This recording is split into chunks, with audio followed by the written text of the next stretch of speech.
So with the Season 1 Reloaded update, we actually got a few changes to some of the weapons, and that includes the long-range rifles inside Warzone 2, and this video is going to go over what are the 5 best long-range rifles to be using after the update. Starting off, we have the TAQ-56. Now, this gun never actually got any adjustments with this update, and therefore it's still going to be one of the solid choices because it is pretty much the go-to rifle in this game at the moment, and it's for good reason, obviously.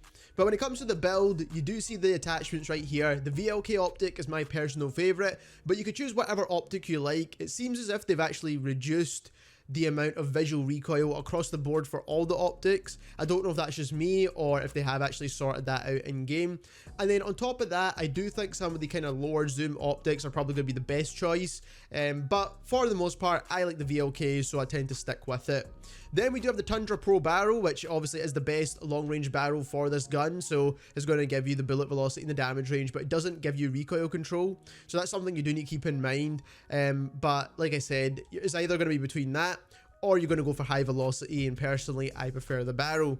The Harbinger is going to be the best muzzle or best suppressor for this gun, so overall you do get recoil smoothness, but you also get bullet velocity and damage range. The FTAC gripper is probably the best underbarrel in the game at the minute.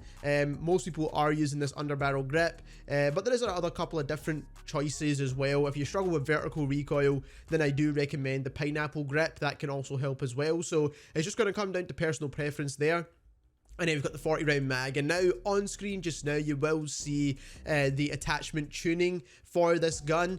And once again, when it comes to the 40 round mag, you can actually use the 60 round mags as well. Both are solid choices, but personally I think you don't really need the 60 round, especially if you're playing more solos and duos. If you're going to play quads, then obviously you will need the larger mag capacity. Next up, we have another gun that never really got any adjustments with this update, and it's quite surprising because it is super powerful in the game right now, and a lot of people are also using this weapon. It's probably the best hybrid between an assault rifle and an LMG. It's not too slow compared to some of the other weapons on this list, so the RPK is definitely a solid choice. We are using the FTAC Elite stock. This is going to help with the recoil control, and that is because we don't have any barrels on this gun, because none of the barrels with this weapon actually help with recoil control, so therefore we are using the stock here. VLK optic, once more, again you can choose whatever optic you really like here. There's quite a few good options. We made a whole video about optics if you want to check that out. And then we do have high velocity on this rifle because none of the barrels are really going to help with that recoil control as well as bullet velocity together, so you might as well just take high velocity, get the bullet velocity bonus, and then we are using the FTAC Ripper underbarrel once again because it does help with recoil stabilization, which is probably the most important recoil stat in the game, in my opinion. And then we are using the Polar Fire Suppressor, which is the best suppressor for the RPK. For some reason this one feels the absolute best in the game, so that is why I would recommend that one. Again, you'll see the attachment tuning on screen just now. Now when it comes to mags on this weapon, now you've got a couple of good choices. You can actually go for a 40 round mag, which actually does work relatively well, and it actually overall gives you decent movement speed bonuses, so you can actually make this gun a bit more aggressive and feel a bit more like an AK-47 or a bit more like an assault rifle, whatever you want to call it.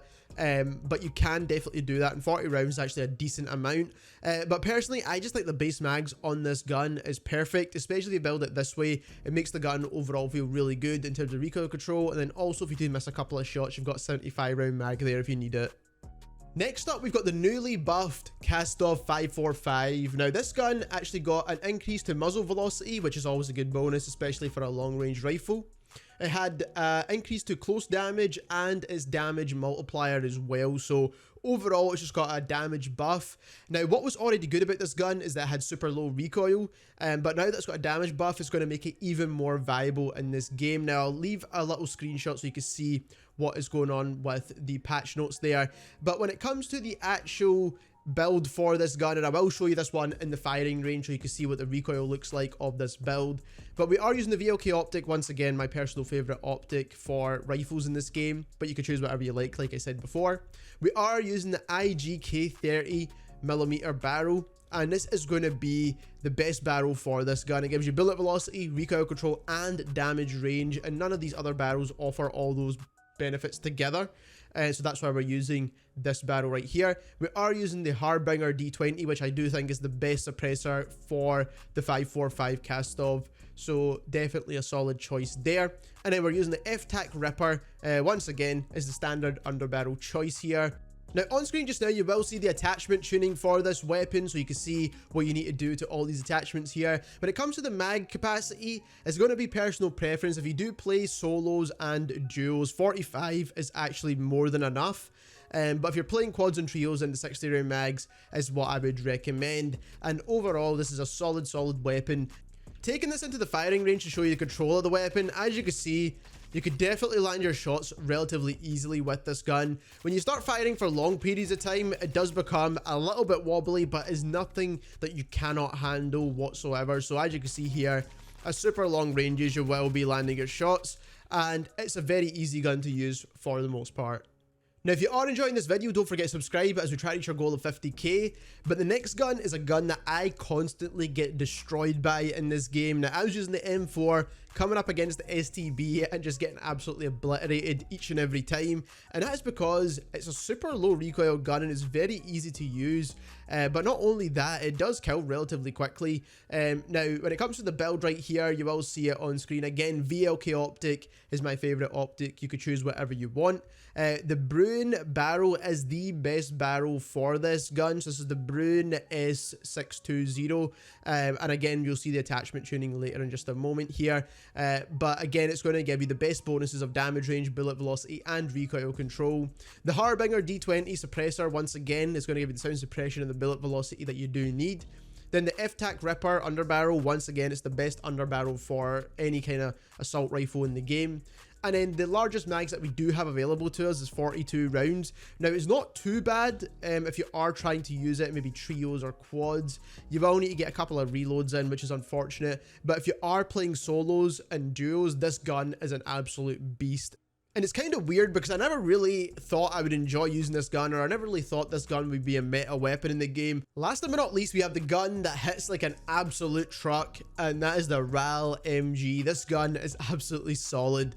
If you land a couple of shots, you're basically going to get some very easy kills. Now, landing those shots might be relatively difficult with this gun, but with this build, it makes it super easy to use as well. Now, you must be warned, the aim down sight time on this gun is relatively slow, and I'll show you that on the test range in just a moment. But when it comes to the optic, I like the VLK once again. I do think the VLK is probably going to be the best option for the RAAL. I don't know why, but it just feels better to me than most of the other choices. But again, you can choose whatever optic you like. The OLE laser is an absolute must on this gun for the sprint to fire and aim down sight bonus, because you will need that on there, especially since this does move very slow.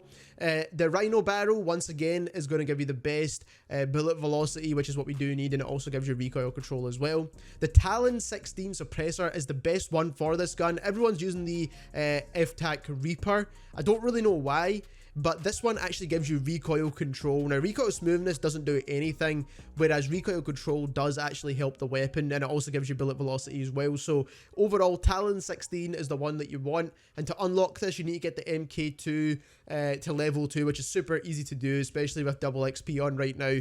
You'll get that suppressor very quickly. And then the underbarrel grip, you want to use the SA side grip. I actually tested out all these grips to find out which one was the best, and this one actually came out on top each and every time because it gives you recoil stabilization and recoil steadiness. So two important recoil stats there it's giving you a benefit with. Again, you'll see the attachment tuning for this weapon, but again, when it comes to mag capacities, I think you get 75 rounds with a RelMG, and that's more than enough. You don't really need to choose anything higher. Now, you could actually go for the 50 round, which is going to give you better movement speed, so if you want to make this gun feel a bit more like an assault rifle, then you could definitely do that. The only issue is there's not really very many attachments I would recommend removing from this gun, besides maybe the laser, because you will get a slightly faster aim down sight time with a smaller mag capacity. Now, showing you the aim down sight time of this gun is actually relatively slow, and the recoil is super easy to manage with this build in particular. Even when you're firing for long periods of time, you can still keep your shots on target, about that kind of 50 to maybe like 80 meter range, you will still be able to land your shot super easy. But the main thing about this gun is obviously that slow ADS. So if you do want to make the mags a bit smaller for the 50 round, you will get a bit of a quicker aim down sight time as well. So just keep that in mind. So if you did enjoy this video, don't forget to subscribe to the channel as we try to reach our goal of 50k. And thank you very much for watching.